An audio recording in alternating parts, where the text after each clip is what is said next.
Birazdan sessiz almalar başlayacak. Bir tek Ayşegül hocam konuşacak. Onun haricinde söz sırası geldikçe işaret... Sesim geliyor mu? Geliyor. Evet, duyuyorum. Tamam. Ben de Geliyor, aslında geliyor. şunu sorsam, yazarlardan Muhammed Yimer burada mı şu an? Is Buradayım. Muhammed Yimer here? Okay. You are the first presenter. So when I Yes. announce, you can start the presentation. Okay. Abdul Okay. Abro, is he here? Abdul Abro, is he here now? He didn't attend, I think. Azhar, Murzaeva, Meryem Soysaldi, Sedat, Akleylek. Are the others here? Mujibullah Shams is here. Okay, our first presenter is here. I think 1 minute later we will start the meeting.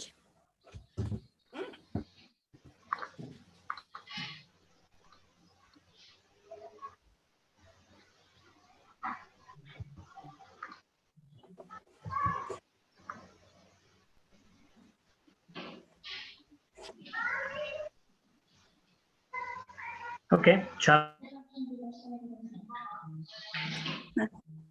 Hi everybody, can you hear me?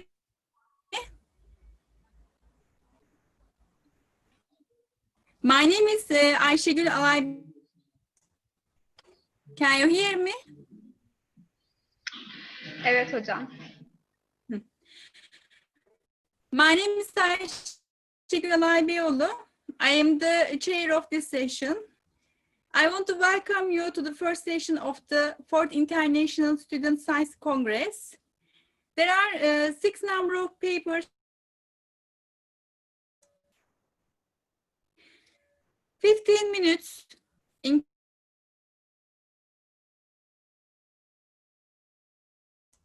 Sorry, can you hear me? Sometimes Mohammed, you are the first author. Can you hear me? No? Yeah, I can hear. Okay, 15 minutes, including questions and answers, are given for each presentation. Okay. I ask every presenter to pay attention to the presentation time. The title of the first paper is Imputing Missing Values Regression, the case of electronic medical records. Authors are Mohammed, Yimer, and Süleyman Sevinç. Mohammed, Yimer will present the presentation.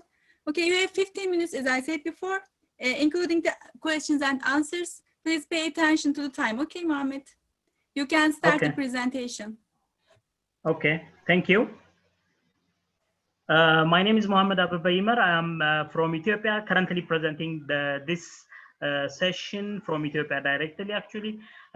We did this work with Professor Süleyman Sevinç as a supervisor. That my presentation will be imputing missing values using regression and the case of electronic medical records. Normally, imputation can be performed for different data sets or on multiple data sets. So our focus is electronic medical records. So I will be presenting the general thing that we did under this topic or title.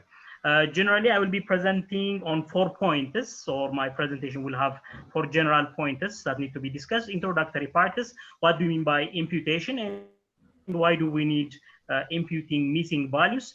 At the same time, I will be discussing about the materials and methods we used, then results will be presented accordingly. Finally, I will conclude with our observations or general judgment as per or depending on the analysis that we performed. When I start my presentation on introductory parts, generally, every machine learning algorithm needs pre-processing stage so that the data can be prepared in accordance with the requirements of the algorithm, plus so that we can be able to get a better output or a good performance from the algorithm. So in order to do that, multiple tasks, multiple operations need to be performed, categorized under pre-processing. For example, we may have outliers or data that is recorded not in accordance with the rule according to the system. Or we might have missing values, which we want to deal with. Missing values meaning some values might not be recorded for different reasons. So unless we have some kind of operation that we perform in order to impute or fill those missing values, the performance of the algorithm will degrade, or we will not be able to get the performance that we hope to get from the algorithm. So when we say missing values, they are values that are not recorded or that are not available within the data set due to various reasons. It might be by random or by mistake. Due to those reasons, we might not find those data. So we need to perform imputation so that we can be able to train those algorithms and get better performance. And generally, it's common to have data with missing values, and in most cases, it is inadequately handled, which will have an adverse effect on the algorithm that we want to train in terms of performance, computation time, etc., especially in terms of performance. For example, it might lead to biased parameter estimates and degrade the overall performance of the system. So that's why we need to perform imputation or filling of those missing values so that the performance of the algorithm will be better. Similar to other data sets, electronic medical records come with missing values. That's why we want to deal with this issue because of the work that I'm doing with my supervisor as my PhD thesis. We used to face lots of problems regarding missing values. So we need to come up with algorithms, or we need to use different methods so that we can be able to fill those missing values. Part of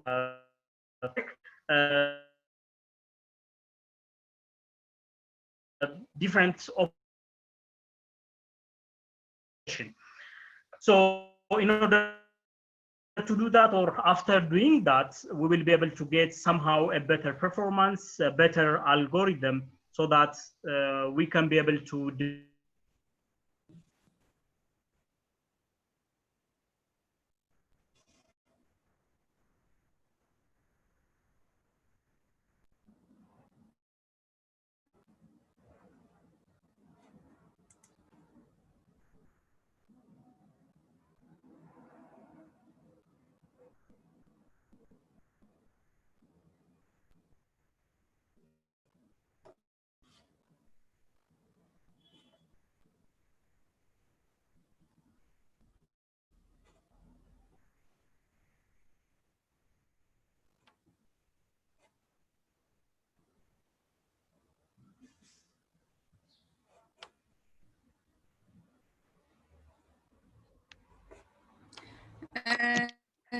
Pardon, bir problem var mı? Are there any problem?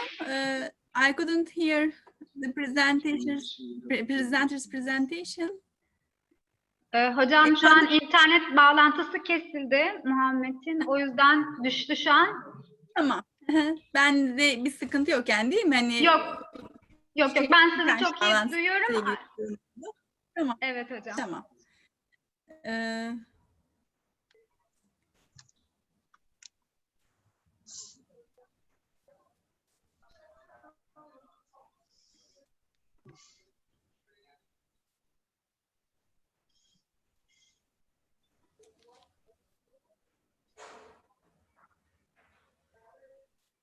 Muhammed, are you there?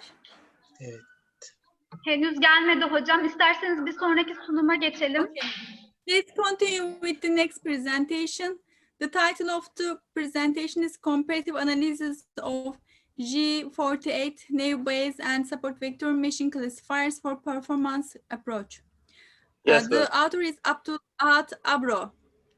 Abdul, you can start your presentation. We have 15 minutes, including questions and answers.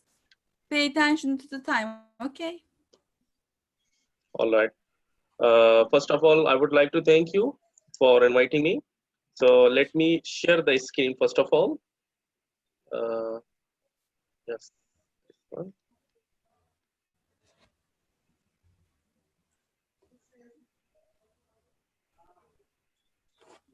Tamam, herkes görebiliyor değil mi hocam? Evet. Tamam. Thank you so much. So let's start. My topic of presentation is the comparative analysis of J48 Nebia's SVM classifier for performance approach. Actually, what are the J48 Nebias and SVM? These are the machine learning algorithm in other words, which I use the terminology as a classifier I'm using for that. These are the content which I will be covered in the presentation of my abstract. Let's start from my first slide, the machine learning. So first of all, I worked on the 3 machine learning classifiers, or as we can say, the algorithm, the machine learning, which is the branch of the AI, in which I use a variety of the variables which I can use, and I intermingle with the various of the data sets. I work on them, and I analyze the results on the basis of the confusion matrix, which is very well known nowadays, according to that. So here is a small, you can say, explanation about the machine learning. This is the very basic regarding of my work. So let's go to the next slide. So in the big data, what is the role of the big data in my abstract? It is a very quite a very simple kind of, I'm explaining a very simple way. Actually, I'm using a machine learning algorithm in which I utilize data. I utilize a data which is the open source data from the well-known website of the UGI machine learning data set, which is only compatible for a machine learning. So I use the data according to that. Actually, the lot of type of the data in which a lot of the outliers in the data, some of the classifiers of the data, uncategorized of the data, and some of the lot of the anomalies inside the data. So I use the data which is more preferable to the machine learning according to my algorithms which I use for that. Yes, let's go to the next slide. What is my task? What I will the results of my you can say my abstract, which I will perform the work here there. I used to work on the predictive analytics and binary classification. Here is a small explanation of what the predictive analytics, in which I use a various of the data, their attributes, and as well as their you can say different types of the instances which I used it. I extract the predictive analytics and binary classification from the data. So here is a little bit elaboration of my abstract. What I did, I use 3 different algorithms of machine learning, and I take one data from the UGI machine learning data, UGI machine learning. I utilize it to the training and test data. I classify them. I run it. I use a 10-fold cross-fold multiplication for the filtering of the data, and I extract the result on the behalf of precaution, on the behalf of F-Meyer, accuracy, precision, recall, and F-Meyer. These 5 parameters which I used for my this abstract of the data sets, which I explain in this abstract. I'm moving to the next slide.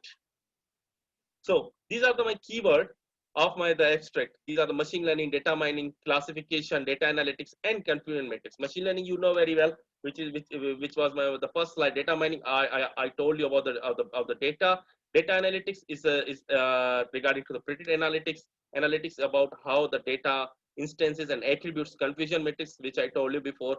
These are the 5 parameters to compare the result of 3 machine learning algorithm. Moving to the next slide. Okay, so here is my little introduction about what I did in my abstract.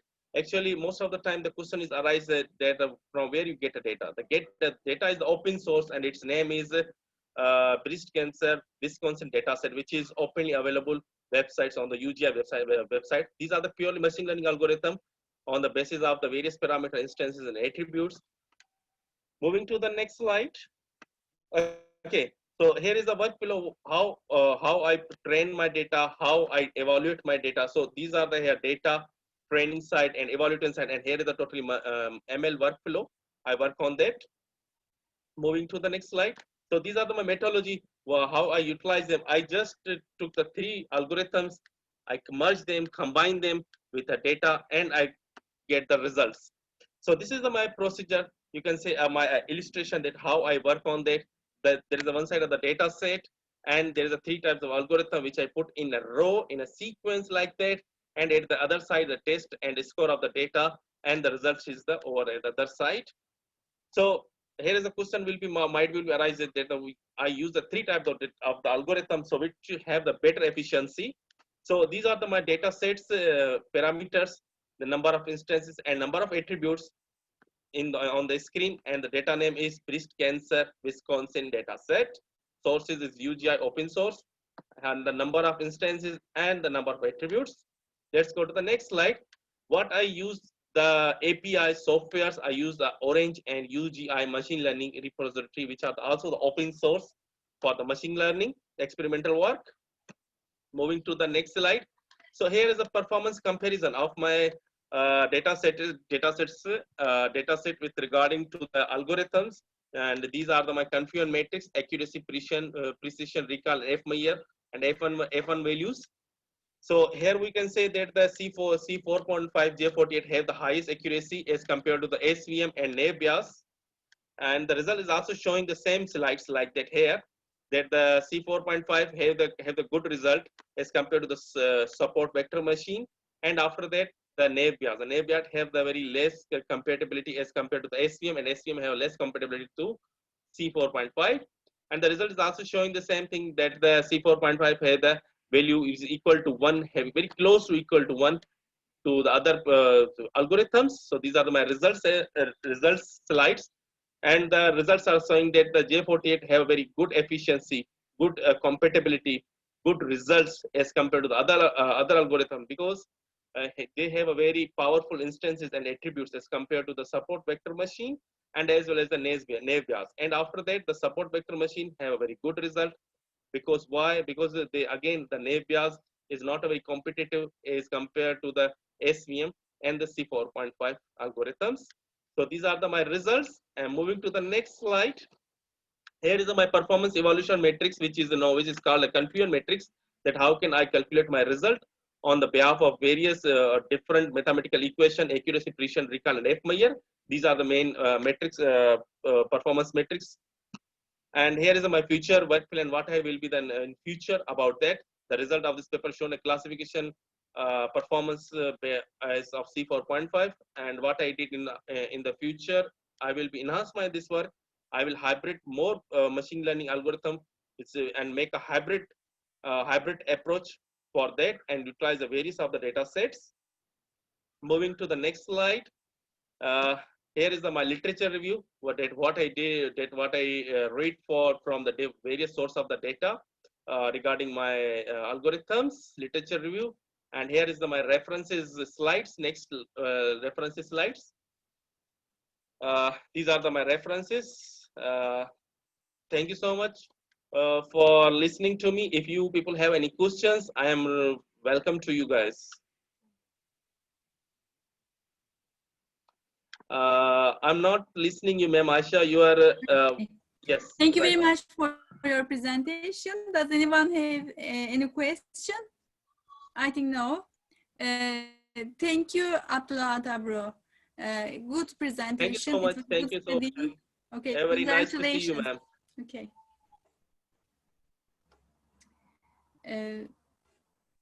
And Aisha, ma'am, if you want, I can share this slide with you guys as well. Okay, maybe after the presentation, you can share it with the presenters. Okay, Abdul. Sure, ma'am. Thank you so much. Have a good day. Bye-bye.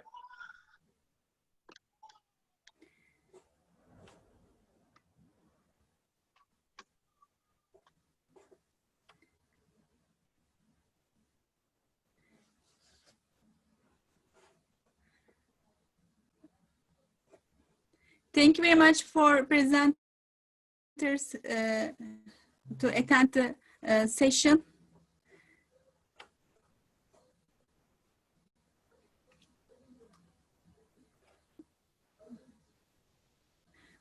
Oturumu kapatalım mı? Nasıl teknik devam ediyor muyuz? Evet, Nasıl evet hocam, yapalım? devam edeceğiz. Giren kişiler sunumlarını yaparak ilerleyebiliriz.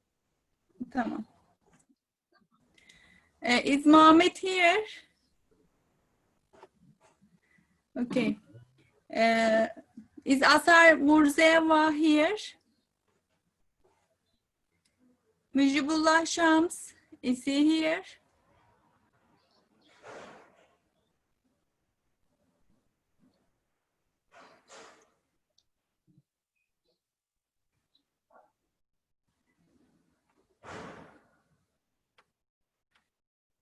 Is Amir, Karaş, Uğur İnce or Buket Hocam, Doğan here? bakabilir misiniz? Chatta bir kişi yazıyor. Sorry. Pardon, bir daha sorabilir misiniz? In the chat box, there's somebody not there that is available. Yes, but okay. Azhar Murzaeva, Meryem Soysaldi, and Sedat Akleylek's presentation. Let's continue with the next presentation. The title of the presentation is Survey on Azhar is there. Azhar is here, I think, right? Yes.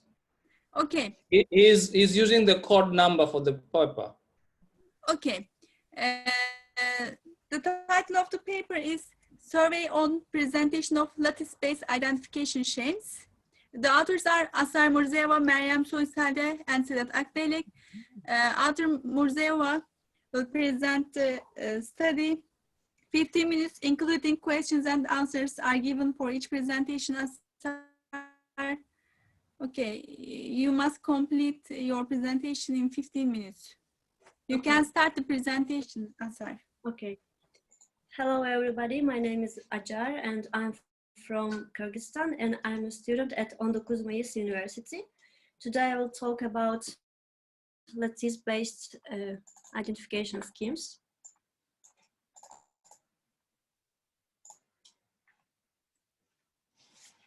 Firstly, I will talk about lattice-based cryptography. So I will talk about the main problems in lattice-based cryptography. Later, we will make an introduction to the identification schemes, and we will talk about their usage in our daily life. We also, doing this work, have researched and surveyed several lattice-based identification schemes, and here we present their comparison and implementation results. You may wonder what is our motivation for this work. So identifications are very important for providing a secure communication between parties, between machines, I mean client and server. So, but they are crypto systems which are based on current computationally hard problems.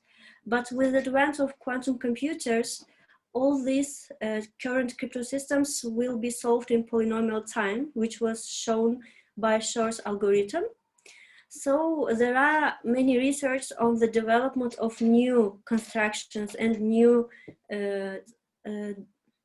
new constructions of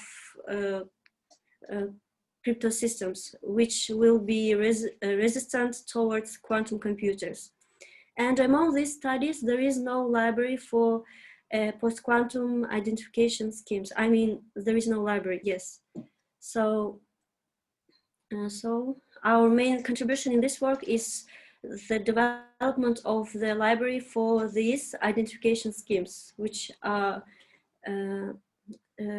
resistant towards quantum computers.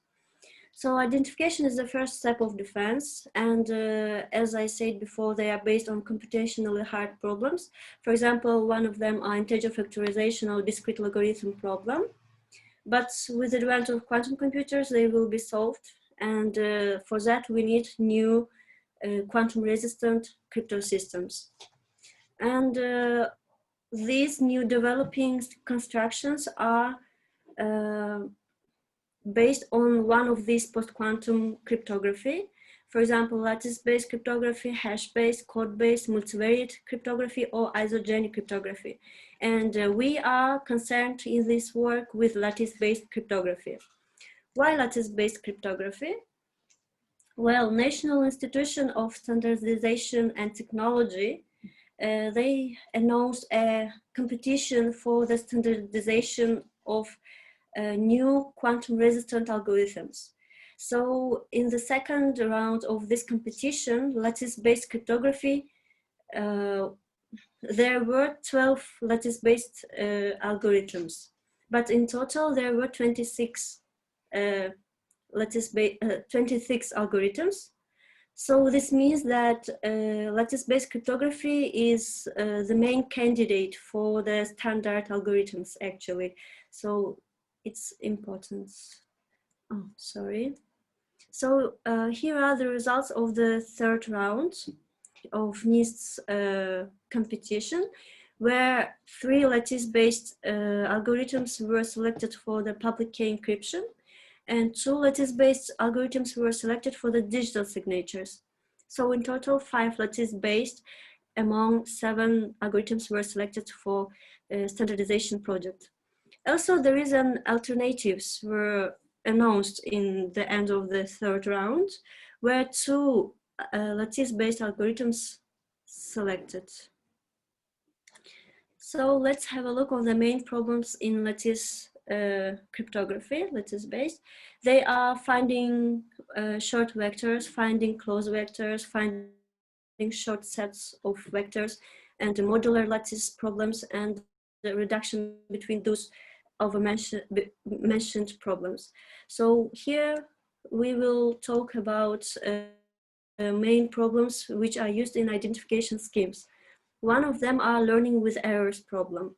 So here is an equation where A is generated randomly, as is our secret vector, and E is our error vectors. So in this equation, it's needed to find S secret vector, which is a really hard problem.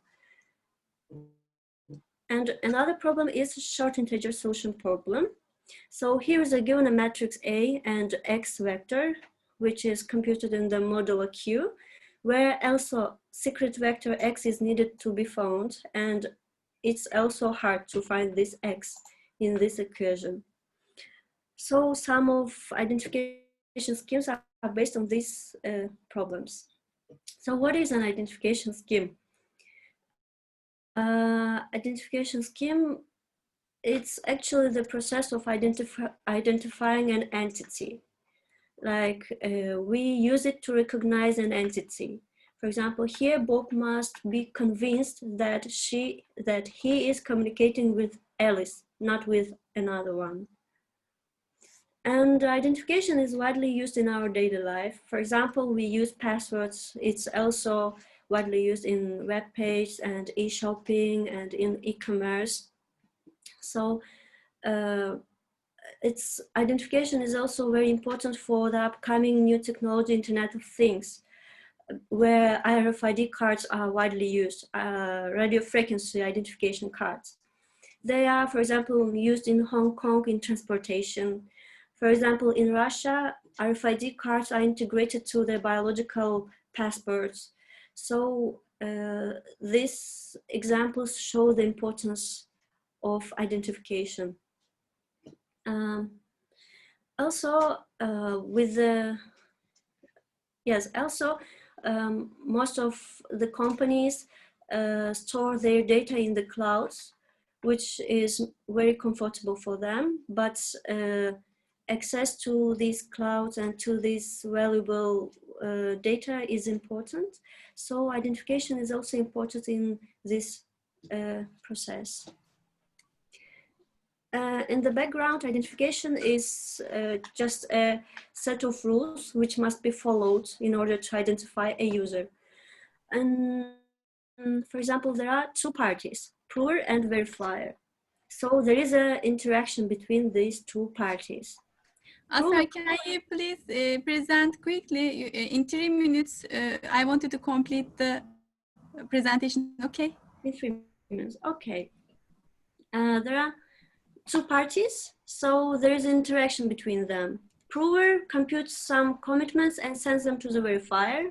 Verifier sets a challenge, and depending on this challenge, there are also new computations are performed, and depending on the final computation of the verifier accepts, either rejects the prover.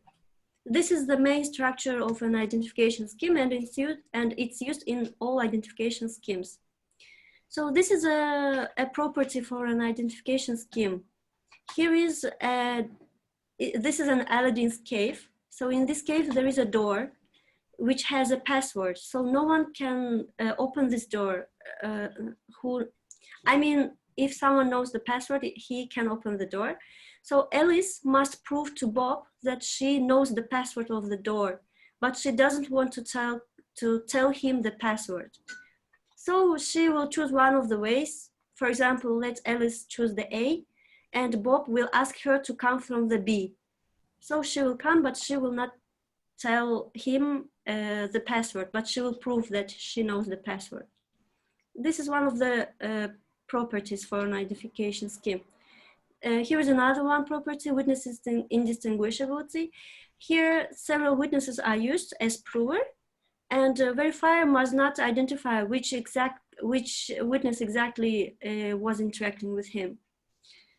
So, well, here we performed the comparison of identification schemes, which we were researched during our work. For example, this is a Kavachi identification scheme. I will give just one example for a scheme. Here are prover and verifier sites. Here are our computations.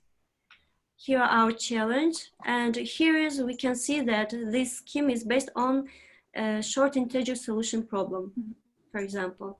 Depending on it, verifier checks the prover.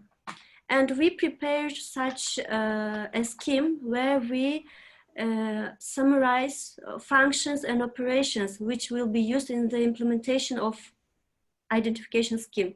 We prepared a library for identification scheme which contains functions such as multiplication of matrices or transpose of matrix and other operations, and we should just call exact needed ones in each scheme.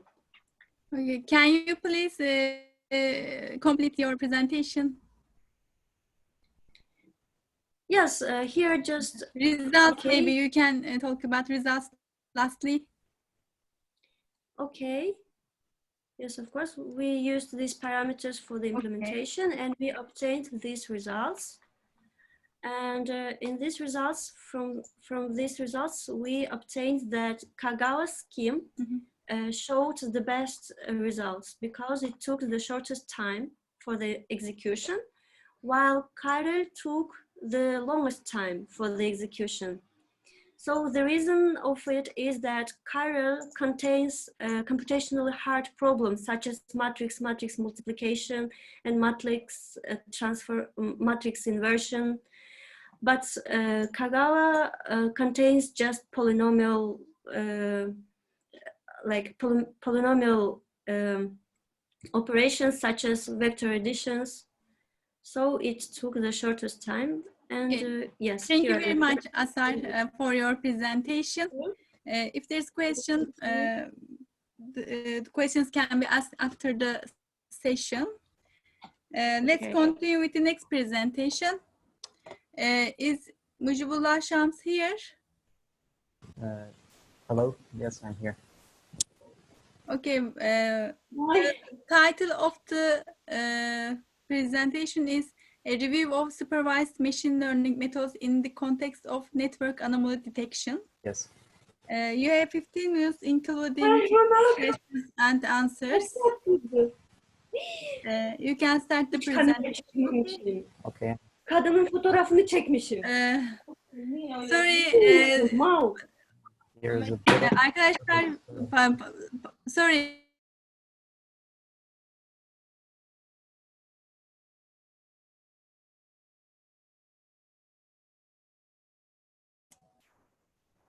Arkadaşlar sadece sunum yapacak arkadaşımızın mikrofonu açık olursa sevinirim. Arkadan ses gelmesin. Okay, you can start your presentation, Mujibullah.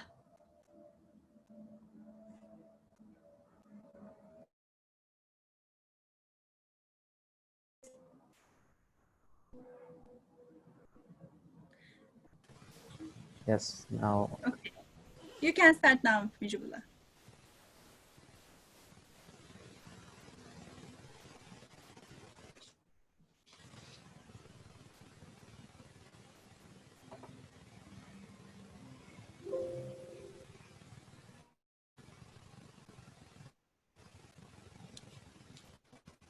Hello everyone, my name is Mujibullah Shams. I'm a student of master's degree in Soysaldi University, Department of Computer Information Engineering, and this paper is part of my survey for my thesis project. And in this paper, prior to starting writing my thesis, I tried to do a comprehensive survey of the works done previously in the context of network anomaly detection using machine learning techniques. And here I'm going to present the results of this survey. First of all, I have to let you know that when the internet started, like in the 1980s, and then trends, recent trends such as the 5G networks and IoT have been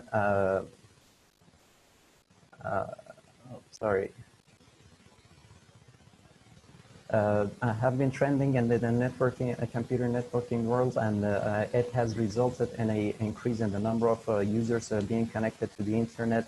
And for example, by the year 2025, it's estimated that there will be around 75.44 billion devices connected to the internet, and today we have around 5 billion or 4.5 billion internet users. And parallel to these developments, there have been a lot of number of cyber attacks happening over the internet, which they usually occur for financial gain, to cause harm, for stealing information, or the most common kind, to bring down services to legitimate users. The first line of defense against these attacks is to detect these attacks using intrusion detection and prevention systems. Usually there are two types of intrusion detection systems, which are signature-based and anomaly-based. Signature-based systems are comprised of a database of signatures of known attacks that has happened before, and these systems provide detection rates of up to 100%. And but they're ineffective in case of new attacks, which are also called zero-day attacks. Because for these systems to be successful, they have to investigate payload of a network packet or the network traffic. But today, the 50% of the internet traffic is comprised of the encrypted traffic, which includes SSL and TLS traffic. Otherwise, anomaly-based systems do not need to monitor the content of the packet. They detect attacks by analyzing the behavior of the network and using properties such as packets, connection time, and so on. And these systems are usually effective against new attacks or zero-day attacks. The objective of this survey is to do a comprehensive survey on the work previously done in this field, determine the best methods for detecting anomalies, as well as determining the benchmark data sets that have to be used in this context, and also examine the machine learning techniques that are used for anomaly detection and choose or select the most optimal options for the purpose of this study. So first of all, I'm going to go through some terminologies. AI, or artificial intelligence, is any entity that can perceive and sense its environment, learn from the data that it receives, and use it to take action to successfully achieve specific goals. AI is used in many industries such as healthcare, automotive, and so on.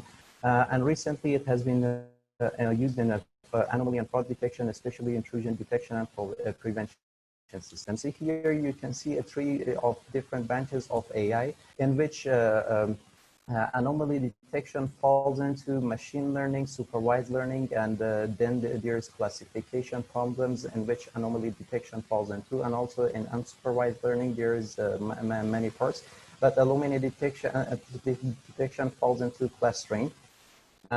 Machine learning itself is an application of AI which is used to enable a machine to perform a task without being explicitly programmed, and it is used in areas where pattern identification and the training from the experience of data sets is used, and also to make predictions. So machine learning is used in network intrusions, security threat detection, computer vision and industrial training. It's all used in the industries such as financial services, retail, and so on. Machine learning methods fall into 4 categories, which include supervised learning, unsupervised learning, semi-supervised learning, and reinforcement learning. So supervised learning usually contains learning of algorithms based on the data sets that are labeled and they have records or examples that include many one or more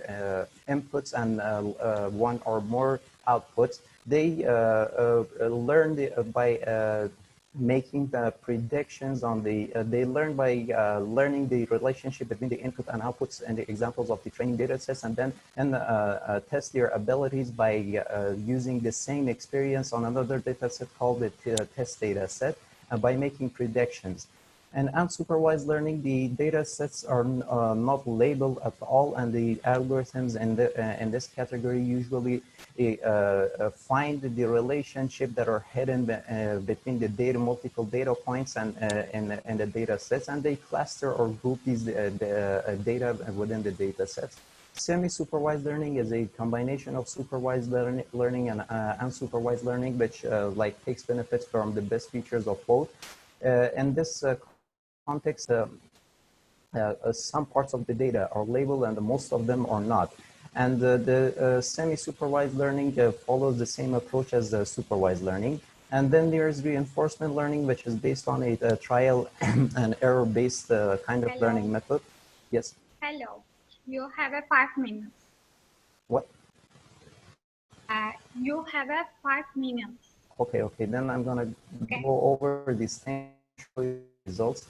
So these are the training data sets that are usually used in anomaly detection. DARPA KDD99 and NSL KDD are part of the same family. KIDA is generated by the KIDA organization. DEF CON is a cybersecurity conference which is organized every year. ISSC, CICIDS 2017 and 2018 are produced by the Canadian Institute of Cybersecurity. And here you can see the multiple features of all these data sets. I'm going to be short here. Besides CICIDS 2017 and 2018, the others are not optimal for use today because most of them are out of date and some of them contain record redundancy. Here are the studies that have been studied in the survey. The total number are 50. I'm not going to put each one of them because of the time restriction. Here are the results of the survey. Here you can see that first of all, the data sets, each data set has been used. For example, KDD CAP99 is used in 21 studies and followed by NSL KDD.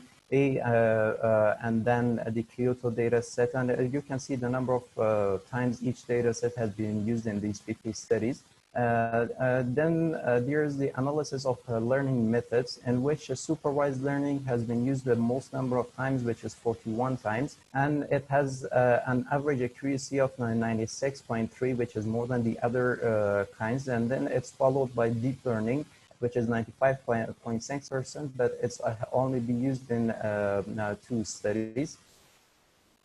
Here are the algorithms that have been used in these 50 studies. Here's a summary of them, and here are the most successful algorithms that have been used in these studies. For example, naive Bayes, SPM, random forest, k-nearest neighbor, ML, multi-layer perceptron, J48, and AutoBoost have been mostly used. And here are the average accuracy of these 7 algorithms in the context of these 50 studies. J48 presents the most successful accuracy among all of them. And for my thesis, I have selected these 7 algorithms to be used within this context. The success rate of a machine learning algorithm is usually calculated from a matrix called the confusion matrix, which you can see here. And this table is itself a reference model for other evaluation metrics such as accuracy, precision, recall, F1 score, which is the harmonic mean of precision and recall, and represents the average success rate of a algorithm. And there is another one which is processing time. This is not a critical evaluation metric, but it's important when choosing the most optimal algorithm for anomaly detection. Here's the conclusion. As I said, the first line of defense against malicious traffic and network attacks is having an intrusion detection system. And therefore, lots of research has been done in this, conducted in this regard. And in this paper, we aim to examine the work previously done within this context. Firstly, we introduced various types of intrusion detection systems, among which anomaly-based detection have been proven most useful. Then we investigated different types of machine learning methods, and afterwards we examined and introduced the most popular and publicly available network anomaly detection data sets. Lastly, we represent a summary of all these studies that within this context, and I hope that our survey will help and pave the way for future and further work in this area. Thank you.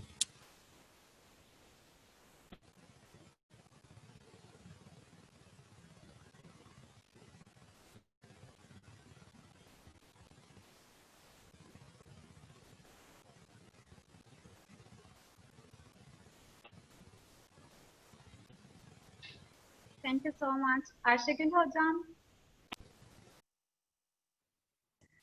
Thank you very much for your presentation. Let's continue with the next presentation. Is Amir Karaş Uğrinci here? Buket Doğan. Excuse me. Yes. I have started my presentation and I got disconnected. What is my option? I'm back now. Okay, you can complete your presentation, but quickly. Okay, maybe okay, you can summarize your presentation. Okay. Okay, I will start from where I stopped. Should I start? Yes, you can start. Okay, thank you. I'm sorry for the interruption. I had an electric outage, that's why I got disconnected. Generally, I was talking about the dataset that we used. It is a publicly available University of California dataset with 400 observations and 24 features with class level. So generally it is used for classification purpose, but it has some missing values. So we try to develop an imputation algorithm based on this data set. And generally after applying this regression imputation, two types of regression imputations have been tested. And in order to evaluate the performance, we applied a two-level performance evaluation. The first one, we used adjusted R squared, and execution time of the whole algorithm in order to check the performance. Then we trained a classification algorithm, specifically Gaussian naive Bayes algorithm or classifier, in order to see the accuracy of the algorithm based on the imputed data using different methods. So generally, we used three different imputation methods for comparison. The first one is mean imputation, in which we imputed the missing values using the mean value of the whole column. Second approach, which is our approach or the proposed approach in our case, is deterministic regression, in which we impute or fill the missing values based on regressed value using deterministic regression, which is somehow fixed and it has some minor drawbacks. Because of that, we tried stochastic regression imputation, in which we add some random error term so that the results will be adapted accordingly. These three methods have been performed, and then performance is evaluated. And generally, this is the result of our execution. In terms of time, mean imputation takes less time to compute. That is the advantage of mean imputation. However, in terms of data distribution, it is poor related to the other imputation techniques which we tried. which is regression imputation, and stochastic regression imputation. In terms of time, the stochastic regression imputation takes a little bit more than the others. However, in terms of classification performance of the naive Bayes algorithm, based on the data imputed with this method, it is a better result that we obtained based on this, as you can see from these tables. However, in terms of time, mean imputation seems better than the others. But in terms of distribution, we can see from these plots, the mean imputation varies a little bit from the ordinary data that is not imputed.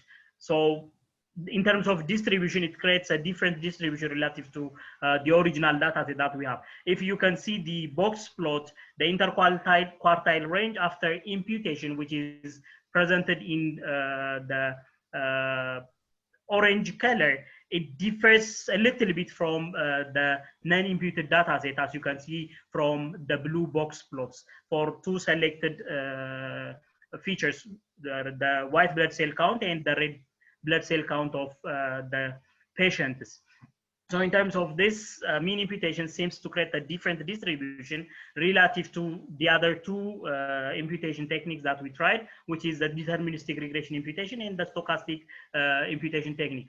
Both in terms of performance and distribution, the stochastic regression imputation provides a better distribution, which is data that is almost similar or identical to the non-imputed data set after removing the imputed observations. So from this, we can say the stochastic regression imputation provides a better result, both in terms of distribution and classification accuracy of the algorithms that we train based on the data that is prepared using stochastic regression.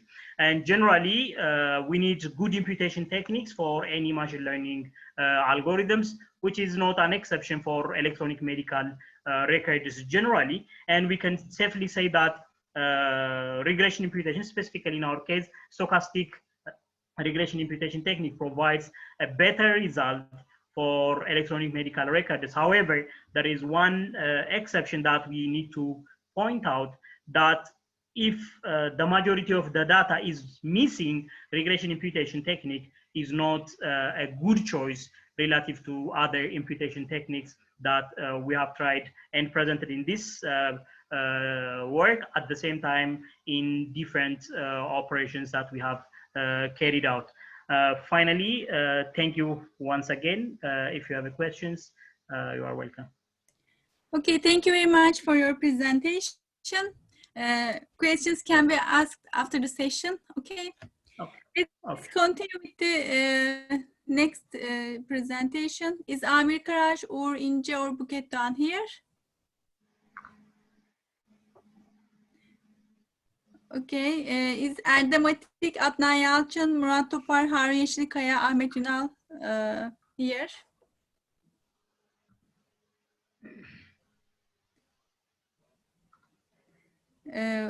We have two papers to be presented.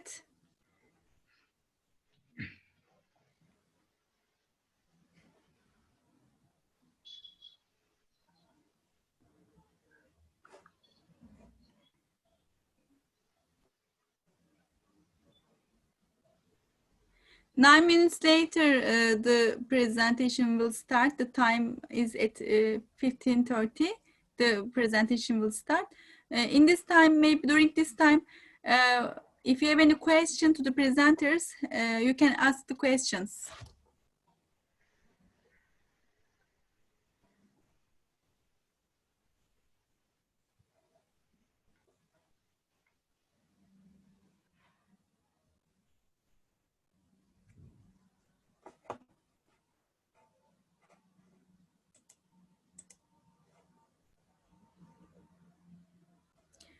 Okay, Murat, are you there? Murat Topar, are you there?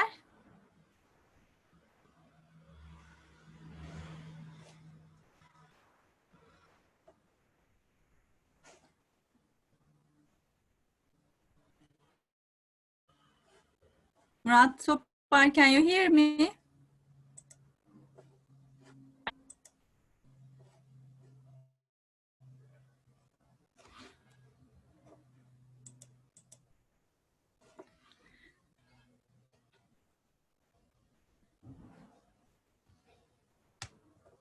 Murat Topar, can you hear me?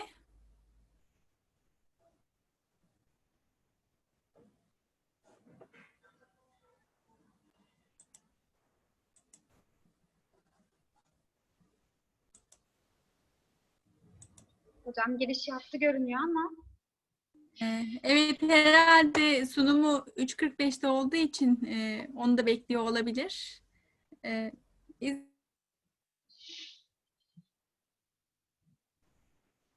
Okay, they have time, so we can wait for 7 minutes.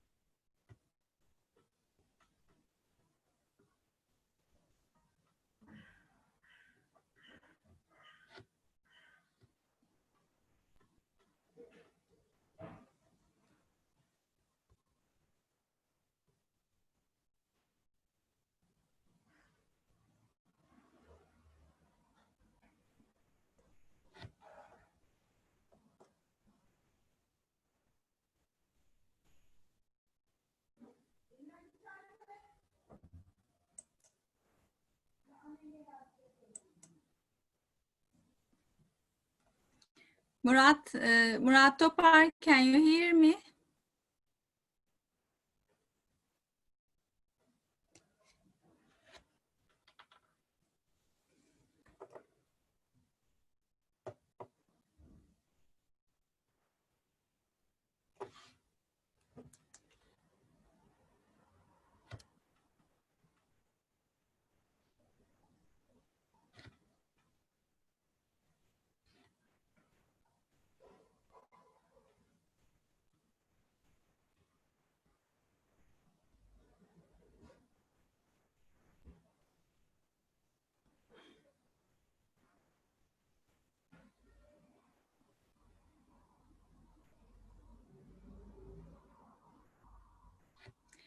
Okay, Murat Topar will be ready in 2 minutes.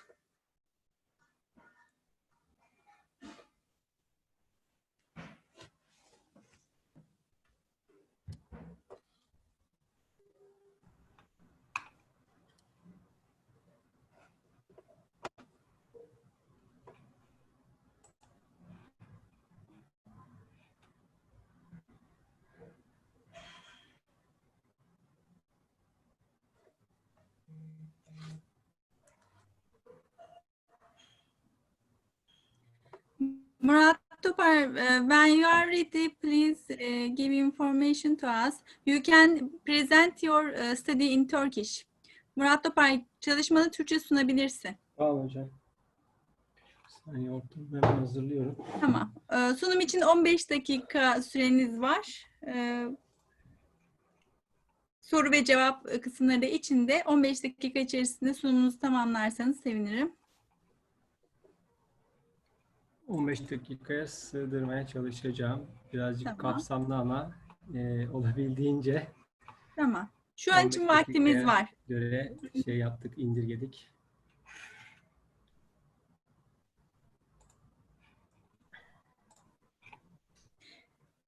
Amir Kıraç, Uğur İnce, or Buket Doğan, are you here?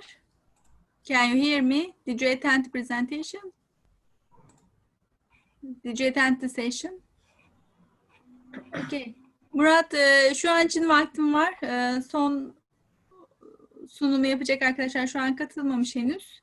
Tamam. Yani 15 dakikada biraz geçebiliriz. Hiç sorun değil. Tamam. Başlayabilirsiniz. Kamera açıyor muyuz? Gerek oluyor mu hocam? Kamera aslında açsan Tamam. iyi Bir olur. açalım. Ses gelip giderse internet kaynaklı Tamam. problem olursa kapatırız. Çünkü Tabii. dönüşümlü çalıştığım evden çalışıyorum ben bugün. Evet, O tamam. yüzden sıkıntı olabilir. Tamam. Öncelikle merhaba herkese. İzmir Katip Çelebi Üniversitesi Bilgi İşlem Daire Başkanlığı yazılım biriminde çalışmaktayım. Burada üniversite bilgi yönetim sistemi projesi kapsamında çalışmalarımız devam ediyor. 7 senedir bu projede çalışıyorum ve projede zaten 7 senedir üniversitemizde ve ortak diğer üniversitelerimizle birlikte süreçleri devam ettiriyoruz. Projemiz Kalkınma Bakanlığı destekli bir e-kampüs projesidir. Bununla ilgili olarak projemizle alakalı öne çıkan özellikleri şu şekilde sıralayabilirim. Tüm süreçleri kapsayan 30 tane modülümüz vardır. Bunların hepsi birbiriyle bütünleşik bir yapıya sahiptir. Entegrasyonları hali hazırda mevcuttur. Platform bağımsız bir şekilde çalışabilir. Web servis tabanlı mimariye sahiptir. TSE'nin yapmış olduğu testlerle standartizasyonunu sağlamış bulunmaktayız şu an için. TÜBİTAK kalite ölçümleriyle de yüksek güvenlik ve kalite ölçümleriyle ilgili altyapımız mevcuttur. Burada 30 tane modülümüz tek tek gösterilmektedir. Burada aslında üniversite içerisindeki bir kampüste normal süreçte yapılması gereken bütün her şey bizim sistem tarafından yapılmaktadır. Öğrenci bilgi sistemi, ölçme değerlendirme, personel bilgi sistemi, elektronik belge yönetim sistemi, satın alma, malzeme yönetim bilgi sistemleri gibi ondan sonra SKS yönetim sistemi, yani üniversite içerisindeki tüm işleyiş bizim sistem üzerinden sürdürülebilir yapıdadır şu an için. İlk başta bahsettiğim entegrasyon olayımız da bu şekildedir. Tüm sistem birbirleriyle bütünleşik bir yapıda konuşabilmektedir aslında. İletişim halindedir. Mesela bir personel izin belgesini personel bilgi sisteminden oluşturup bunu elektronik belge yönetim sistemine göndererek buradan imza süreçlerini tamamlayıp izin sürecini bitirmiş olmaktadır. Aynı şekilde bir öğrenci belgesini yine bu aşamalar üzerinden tamamlamaktadır. Tabii buradaki diğer modüller de aynı şekilde çalışmaktadır. Hepsini tek tek anlatmaya vaktimiz yok ne yazık ki. Tabii bu süreçleri yaparken biz de bir yazılım geliştirme metodolojileriyle alakalı kendimize en uygun olanı seçmek durumunda kalıyoruz. Bildiğimiz üzere kurumsal yazılım geliştirme işlemlerinde birçok sorun ortaya çıkabilmektedir. Bu sorunlar bazen zamanla alakalı oluyor, bazen süreçlerin yerine getirilmemesiyle oluyor. Yönetimsel eksiklikler, kısmi başarısızlığa veya kısmi memnuniyetsizliğe sebep olabilmektedir. Sektördeki bu düzendeki aksaklıklar aslında bazı değişikliklere, bazı iyileştirme yöntemlerinin bulunmasına sebep oluyor. Bununla birlikte de aslında bu çevik yazılım geliştirme dediğimiz Agile yazılım geliştirme metodolojisi ortaya çıkmaktadır. Bu yazılım geliştirme ile alakalı olarak söyleyeceklerim kısa şu şekilde olacaktır.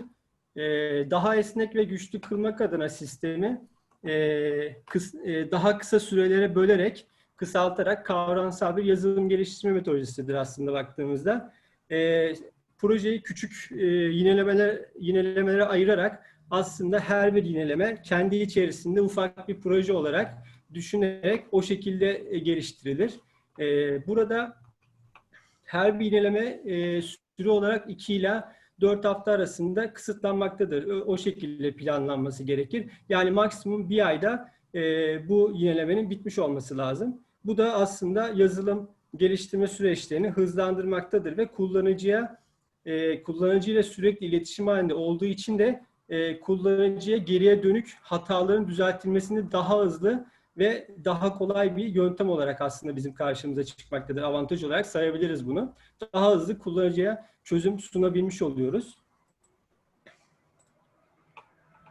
Genel hatlarıyla aslında özetleyecek olursak 4 başlıkta verimliliği yüksek, esnek, hata oranı düşük ve hızlı ve ucuz çözümler sağlamaktadır bizlere.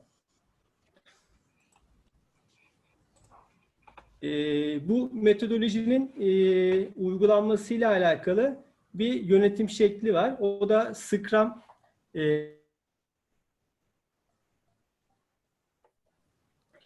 Bu şablonu aslında biz proje boyunca anlatıyor olacağız. O yüzden burada tek tek üzerinden geçmeyeceğim. Sadece Scrum'la ilgili bilgilere değineceğim. Scrum 1990'ların ortalarında geliştirilmiştir. Bir çevik yazılım geliştirme metodolojisiyle uygulanabilecek bir aslında proje yönetim yaklaşımı diyebiliriz.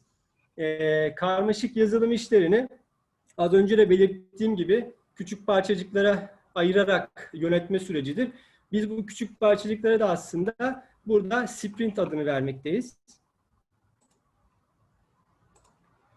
Şu şekilde göstereyim. Burada sprint adını vermekteyiz.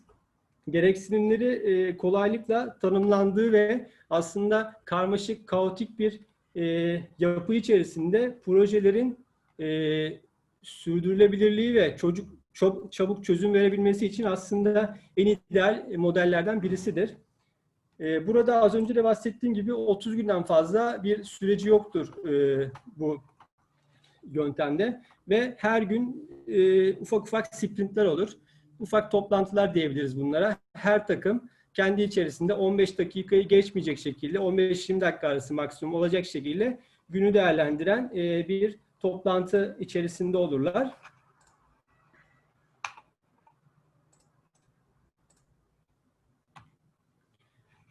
En önemli çıktığı sürecin şeffaf hale getirilerek süreç içerisinde aksayan noktaların aslında bir anda göz önüne çıkartılmasıdır.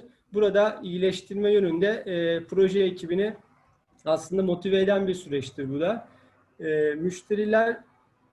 Müşterilerin ihtiyaçlarına göre ve geri bildirimlerine göre bir tekrardan yapılanmaya sahiptir. 3 temel prensip üzerine kurulmuştur. Şeffaflık, denetleme ve uyarlamadır bunlar. Scrum süreç modelinde rollerden bahsedecek olursak aslında temelde 3 tane rol vardır. Bunlar Scrum Master, Product Owner ve geliştirme takımı. Geliştirme takımının içerisine yazılımcıyı, testçi arkadaşları ve tasarımcıyı dahil edebiliriz. Bir diğer uygulama yöntemi ise Kanban'dır. Kanban 2000'li yılların başlarında David Anderson tarafından uygulanan aslında bir karakteristik özellikleri yalın üretim ilkelerinden alan ve kısıtlama teorisi yanında sistemsel düşünme gibi aslında sistematik optimize yaklaşımları barındıran bir yöntem diyebiliriz bunun için. Kanban'la ilgili bir Kanban tahtası var. Aslında bütün süreç bu tahta üzerinden devam etmektedir. Burada mevcut kaynakların nasıl daha verimli bir şekilde kullanılacağı, nasıl daha planlı bir yönetim sisteminin aslında karşılaştığımız problemlere efektif bir çözüm sunacağını bize daha anlamlı bir şekilde gösteriyor. Burada mesela sisteme girilen bütün work item'lar, yani kullanıcıların talepleri diyelim biz buna, hatalar da olabilir, yeni geliştirme de olabilir. Burada görevler başlığı altında tek tek yazılıyorlar ve bunlar daha sonrasında hangi aşamada olduğunu buradan tek tek ilerlete kuyruktan ala buradan işte şu anda kodlama aşamasında çözümde bitmiş ya da işte deployment tarafında ve en sonunda canlıda gibi buradan tek tek bütün yapıya hakim olabileceğimiz aslında bir tahta olarak gözümüzde canlandırabiliriz bunu. Scrum'dan bahsettik, Kanban'dan bahsettik. Bir de bu ikisini aslında birleştiren ve ortaya aslında bu ikisinin teker teker çözemediği sorunları çözmek için ortaya çıkan bir yöntem var. Bu da Scrumban yöntemi. Scrumban yöntemi Kanban'ın work in progress limitlerini aslında kabul ediyor. Burada tamamlanan her geliştirmenin müşteriye sunulmasıyla birlikte Scrum'daki o sprint hedeflerimiz bizim gerçekleşmiş oluyor. Scrum metodundaki takımların hız ölçümü yapılan işleri, iş akış durumlarına göre sınırlandırılarak yaklaşımın özellikleri belirli bir zaman aralığında yazılım takımlarıyla birlikte bu süreçleri değerlendirip nasıl bir geliştirme yapılacağının belirlenmesi yöntemlerini aslında içinde barındırıyor baktığımızda. Aslında burada şimdi ben bizim sistemde neler kullandığımızı anlatmadan önce size burada geçen terimleri ya da yöntemleri bahsetmiş oldum. Bir girizgah gibi aslında düşünebiliriz. Şu anda aslında bizim sistemimizde yapı nasıl ilerliyor? Bu yapıyı detaylı bir şekilde anlatacağız. Proje yönetim süreci temel kavramları başlığında üniversitemizin bilgi yönetim sisteminde iş takibi için biz Team Foundation Server kullanıyoruz. Bu TFS mantığında kaynak dosya versiyonları saklanıyor ve gelişim süreci bu şekilde daha kolay oluyor. Hiç kimse birbirinin kodunu ezmemiş oluyor vesaire gibi aslında kolaylıkları var. Her şey takip edilebiliyor. Ürün yönetiminde kullanılan iş öğesi tipleri genelden özele doğru sıralayacak olursak da şu şekilde bir şablonumuz var ve altında da bunları açıklamak istiyorum. Burada en üstte bir feature'ımız var. Feature'ın altında aslında baktığımızda product backlog item ve bug var. Bunların da altlarına task'lar açılabiliyor. Feature paydaşlar için projede neyin gerekli olduğu sorusuna bir cevap veriyor bize. Geliştirimi diğerlerine göre daha uzun sürelerde olabiliyor. Haftalarıyla ifade edebiliyoruz bunu. Product Backlog Item ise feature gerçekleştirimlerin yapılabilmesi için oluşturulan aslında ufak parçalar diyebiliriz. Pardon. Bunun geliştirilmesini günleriyle ifade edebiliriz. Bug'lar ise testler sonucunda süreçte bir hata çıkması durumunda ortaya çıkan aslında bizim ortaya çıkan hatalarımızdır. Bunun gerçekleştirilmesini de günler şeklinde ifade etmek mümkün olabilir. En sonunda task'lar aslında bu en alt kısmı diyebiliriz bu yapıda, hiyerarşide. Product Backlog Item ve bug'lar için oluşturulmuş en küçük iş parçacıklarıdır. Bizim buradaki süreçteki ekibimiz nasıldır? Hangi ünvanlarda nasıl bir çalışma yöntemlerimiz vardır? Birazcık bunlardan bahsedelim. Her ekibin bizde 3 farklı ekip var. Bu 30 tane modülü aslında 3 ekip arasında paylaşarak işlerini ilerletmeye çalışıyor. Bu 3 ekibin yöneticisi var, takım lideri var ve bu takım liderine bağlı çalışan yazılımcılar ve genel olarak bütün sistemi hakim olan ürün yöneticilerimiz mevcut. Yöneticilerimiz sorunlu olan modüllerin işleyişi, takibi ve müşteri memnuniyetini sağlamakla görevlidir. Ve bütün ekip aslında o takım yöneticiye bağlı çalışır. Takım lideri ise yapılacak işleri kendi yazılım ekibi tarafından kimlere nasıl bir yönlendirme yapacağını belirtir. Ve bunun bu görevlerin yerine getirilip getirilmediğini kontrol eder. Yazılımcı arkadaşlar tamamen takım liderine bağlı çalışırlar. Yazılımcılar ise takım liderinin az önce dediğim gibi işte takım lideri bir görevi yazılımcıya verdiğinde yazılımcı arkadaş da o görevi yapmakla yükümlüdür. Ürün yöneticisi müşteriden gelen talepleri karşılayan kişidir ve o talebin bütün sürecini takip eden ve en sonunda bitirilme aşamasından sonra da müşteriyle görüşerek işin teslimini yapan kişidir. Müşteriyle aslında geri dönüşümü de aslında sağlayan, konuşan kişi bizim ürün yöneticimizdir. Bizim destek sürecimiz nasıl işliyor? Ondan bahsedecek olursak aslında şu anda bu proje şu an 7 seneyi geçti, 8. senesi içerisinde. Ben de bu projede en başından beri projenin içerisinde var oldum. Şu anda halihazırda 13 tane üniversiteye biz destek ve hizmet veriyoruz baktığımızda. Burada bütün üniversitelerin akademik ve idari süreçlerin tamamını kapsayacak bir işleyişimiz var. Burada sistemi kullanmakta olan tüm kurumlar için farklı kanallar üzerinden aslında talepleri karşılayıp onlara geri dönüş sağlayabiliyoruz.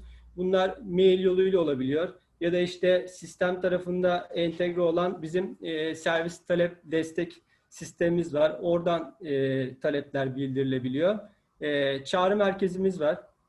7/24 ulaşabiliyorlar. Bunun yanı sırasında 10 tane dahili hattımız var. Destek ekibinin karşıladığı ve yöneticilerde bulunan cep telefonlarıyla yine kurumlar direkt yönetici bazında arayıp isteklerini dile getirebiliyorlar. Uyguladığımız bu sistematik gereğiyle her bir talebe karşılık bir kod ve süreç işleyişimiz mevcut.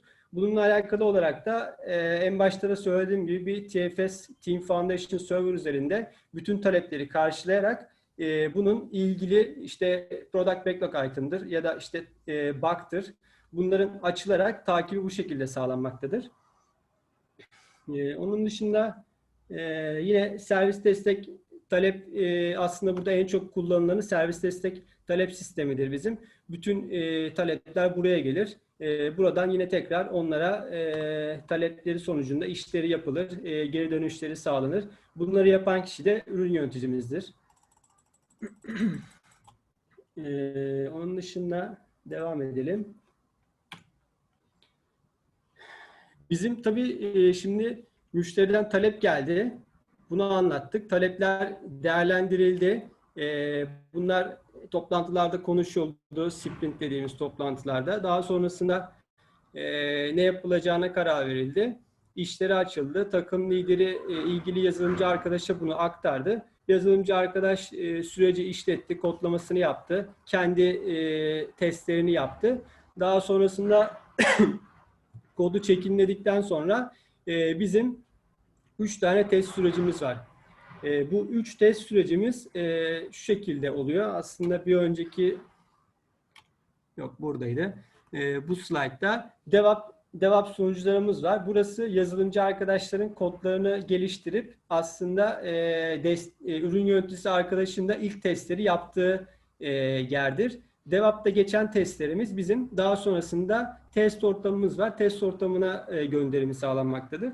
Test ortamında da herhangi bir sıkıntı olmaması durumunda zaten bu süreç direkt gerçek ortama, deployment ortamına güncelleme yapılarak bitmiş oluyor. Bu güncelleme işlemlerimiz bizim 2 haftada bir oluyor. Perşembe günleri saat 6'dan sonra gerçekleşiyor. Murat Bey, bir araya gireyim bir saniye. Tabii. Amir Karaş, Uğur İnce, Buket Doğan burada mı?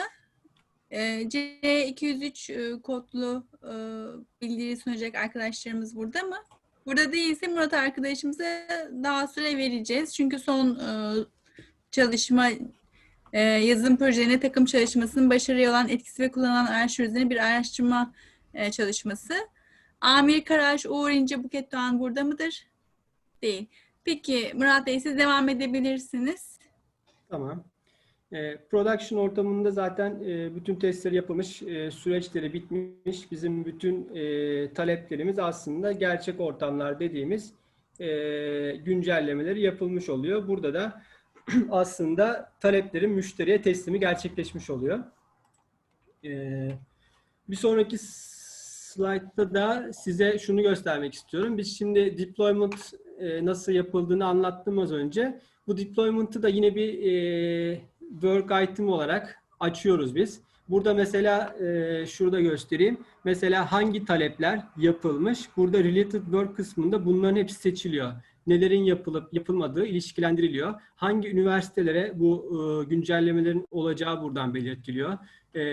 Onun dışında burada işin mesela done dediğinde bu state'i done olması durumu yani işlemin sonlandığı ve bu ISSC gönderiminin aslında deployment ortamlarına gittiğini ifade ediyor.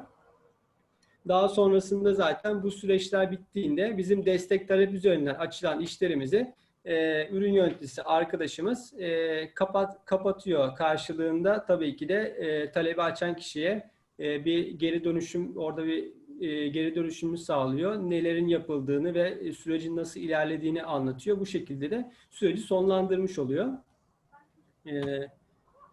Tabii bu süreç sonlandıktan sonra aslında bizim işimiz bitmiyor. Tekrardan en başa dönüyoruz ve bu süreçleri tekrarlıyoruz baktığınızda. Şu anda mesela 2 haftada bir ne demiştik? Biz sprint toplantıları 2 haftada birlik sprintlerimiz var ve bu sprintler içerisinde biz her gün 15-20 dakika geçmeyecek şekilde günlük ufak toplantılar yapıyoruz ve bir de her 2 haftada bir deployment gerçekleştikten sonra bir daha büyük, daha geniş bir sprint yapıyoruz. Burada da bizim yeni işlerimiz, o geçen sprinti almadığımız ama bu sprintte değerlendireceğimiz bütün bekleyen işlerimizi, analizi yapılan bütün işlerimizi detaylı bir şekilde konuşup şu anda güncel sprintte neleri yapacağımızı konuşup o şekilde atamalarını sağlıyoruz. Mesela burada şu anda bu sprint için 40 tane iş açılmış. Bunların 19'u bitmiş. Bunlardan 24 tanesi bakmış, 16'sı product backlog item'mış gibi detaylı buradan raporlamalarını alabiliyoruz aslında TFS ekranlarından bizim. Burada da mesela raporları daha görsel olarak daha düzgün bir şekilde alabiliriz. Burada mesela modül bazlı demiştik ya, 3 tane bizim takımımız var ve o takımlara ait modüllerimiz var. Burada mesela ERMS, SRP, MVS dediğimiz, işte bunları renklendirdiğimiz iş yükünün dağılımını buradan görebiliyoruz ve işlerin de hangi aşamada olduğunu aslında burada grafikten görebiliyoruz. Burada da bizim aslında sprint sürecinde işlerin kişiler üzerindeki yoğunluğunu takip eden bir grafiğimizi koymak istedik. Hani aslında burada iş yükü grafiğinde belirli bir sınır var bizim ve o sınırı geçmemek ana hedefimiz. Az önce bir şeyi anlatmayı unuttum, onu da anlatayım. Biz şu anda sprintte, yeni sprintte işleri konuşurken bizim iş yükümüzün aslında %60'ını yeni sprinte alıyoruz. %40'lık bir orada bir boş alan bırakıyoruz. Bunu bırakmamızın sebebi de şu anda öngörülemeyen ya da sprint içerisinde çok acil, önemi yüksek bir iş geldiğinde bunu sprint içerisinde yapıp onu sonuçlandırmak için böyle bir %40'lık aslında bir pay bırakmış oluyoruz. Bu da aslında acil işlerin yapılması için bir fırsat sunuyor bize. Onun dışında burada da şunu anlatabilirim. Yine mesela burada 22 Mayıs ile 4 Haziran arasında gerçekleşen sprintimizin içerisinde dahil olan bütün iş süreçleri, work item'lar burada mevcut. Mesela şu ilk baştaki iş committed'da duruyor. Daha şu anda herhangi bir üzerinde bir çalışma yapılmamış. Done olanlar bitmiş anlamına geliyor. Burada mesela takım lideri herhangi bir yazılımcıya bunu yönlendirdiğinde yazılımcıya to do olarak açıyor TFS'te. To do olarak açılan işi yazılımcı üzerine alırken in progress'e alıyor. Yani bunun üzerinde çalışıyorum diyor sistemin anlayacağı şekilde. İşi bittiğinde de bunu pretest tarafında çekiyor. Pretest state'ine çekiyor. Pretest state'ine çektikten sonra bizim o ilk başta anlattığım ilk DevOps sunucusundaki ortama yönleniyor işler. Burada da işi gönderim yapıldıktan sonra takım lideri arkadaşımız gidip işin durumunu dev testing'e çekiyor. Orada ürün yöneticisi arkadaş ilk testini yapıyor DevOps ortamında ve ondan sonrasında işin durumunu test ettiği için orada ayrı bir state'e alıyor. Daha sonrasında test ortamına gidiyor. Orada testing ve test log aşamalarından geçiyor. En sonunda da done aşamasına geliyor. Bu sağ tarafta da aslında bu sprintte kimin üzerinde ne kadarlık bir iş yükü var bunu görmüş oluyoruz. Bu da son slaytımız. Aslında bayağı anlatılacak şeyler var ama kısıtlamaya çalıştık. Yine de süreyi aştım. O yüzden kusura bakmayın. Affınızı sığınıyorum. Teşekkür ederiz Murat Bey. Çok güzel bir sunumdu. İzmir Katip Üniversitesi Bilgi İşlem Daire Başkanlığı'nda çalışan arkadaşlarımız, hatta UBS yazılımlarını değil mi Murat Bey? Evet. Geliştiren. Evet, burada biz 5 arkadaş aslında bu süreci tamamlamıştık. Erdem Atik, Murat Topar, Adnan Yalçın, Harun Yeşilkaya, Ahmet Ünal ve Ayşegül hocamızla birlikte çalıştığımız bir sunum oldu aslında. Bu süreç bu şekilde gelişti. Dinlediğiniz için tekrardan teşekkür ediyorum. Biz teşekkür ederiz. Sorusu olan var mı? Does anyone have a question about the presentation? Tekrar şunu sorayım. Murat Bey, size teşekkür ederiz. Rica ederim. Ben teşekkür ederim. Amir Karaş, Uğur İnce ya da Buket Doğan burada mı? Yazılım projelerinde takım çalışmasının başarıya olan etkisi ve kullanılan araçlar üzerine bir çalışma başlıklı sunumu yapmak üzere Amir Karaş, Uğur İnce ya da Buket Doğan burada mı? Henüz katılmadılar sanıyorum. Evet, diğer arkadaşlarımız sunumlarını tamamladılar. Oturumu sonlandıralım mı? Nasıl teknik desteğimize danışalım? Hocam zaten saat 4'te tamamlamamız gerekiyor. Saat Evet. 16-15'te de diğer oturum başlayacak. Eğer arkadaşlarımız gelmediyse tamamlayabiliriz. Evet, tamam. Peki herkese çok teşekkür ederim. I thank everybody for their attendance and their presentation. See you then. Let's end the session. Teşekkürler. Okay, thank you very much. Thank you. Görüşmek üzere.